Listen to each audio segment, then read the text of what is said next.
चमकपुर गांव में गोपाल नाम का एक लड़का रहता था।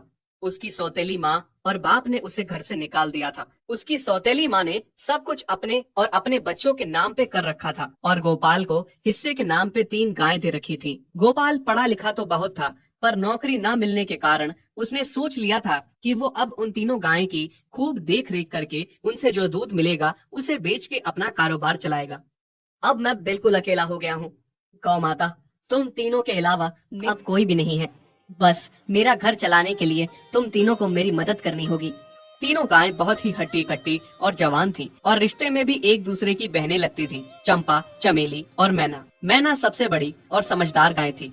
चंपा गर्भवती थी और चमेली को अभी अभी बच्चा हुआ था। वो दूध दे रही थी, जिसके दूध को बेच के गोपाल का थोड़ा बहुत घर चल रहा था। पर गोपाल को अब चंपा और मैना पे पूरा भरोसा था कि जब उनका बच्चा हो जाएगा तो वो खूब दूध देने लगेंगी और जिससे उसका कारोबार अच्छे से सेट हो जाएगा। देखा चमेली बहन, हमारे मालिक को कितनी उम्मीदें हैं हम तीनों से। हाँ चंपा, सुना मैंने, मालिक ने हमसे कितनी सारी उम्मीदें लगा रखी हैं।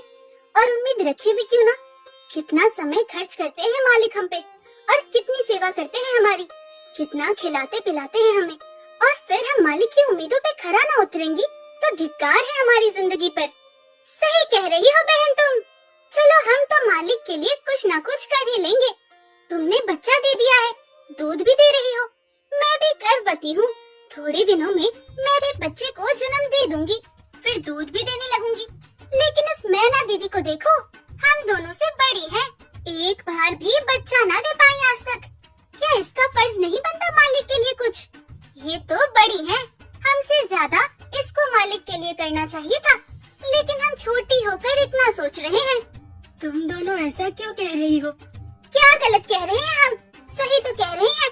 कितने सालों से बांझ पड़ी हो तुम। ऐसा कैसे कह सकती हो तुम?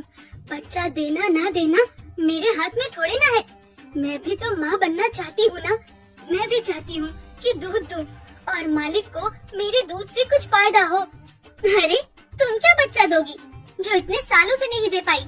तुम ये ख्वाब लेना बंद करो कि तुम बच्चा दोगी और तुम्हारे दूध से मालिक को कोई फायदा होगा।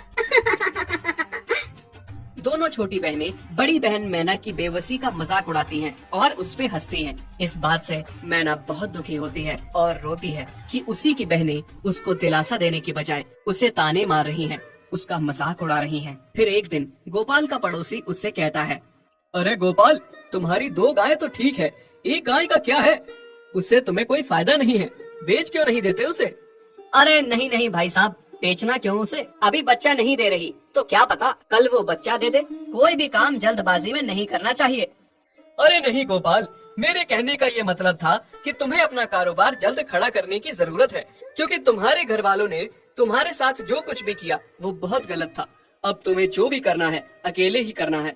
आगे शादी भी तो करनी है तुम्हें, उसके लिए भी खूब पैसा कमाना पड़ेगा। जब तुम्हारी सारी गायें दूध देंगी तभी तो कारोबार अच्छा चलेगा ना। हाँ, बात तो तुम सही कह रहे हो भाई।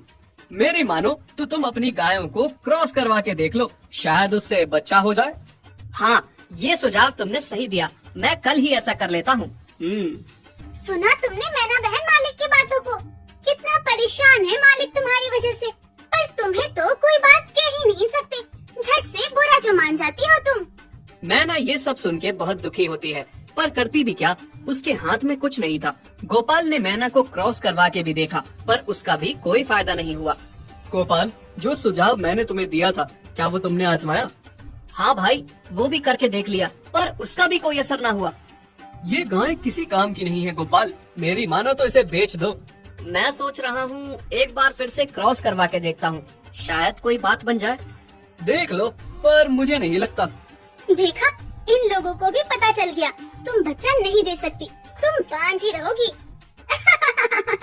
सही कह रही हो तुम दीदी, इतने जतन करने के बाद भी बच्चा नहीं हो रहा, तो अब क्या होगा?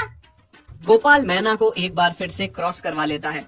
दोनों बहनें चंपा और चमेली मैना के बांझपन का मजाक उड़ाती हैं और उस पे खूब हंसती हैं। फिर एक दिन मैना चमेली के बच्चे के साथ खेल रही थी कि तभी चंपा देख लेती है। हाँ देख तो चमेली दीदी, ये मैना दीदी तेरे बच्चे के साथ क्या कर रही है? मुझे समझ में नहीं आ रहा, तू इस बांझ के साथ अपने बच्चे को कैसे छोड़ सकती है? जब मेरा बच्चा आ जाएगा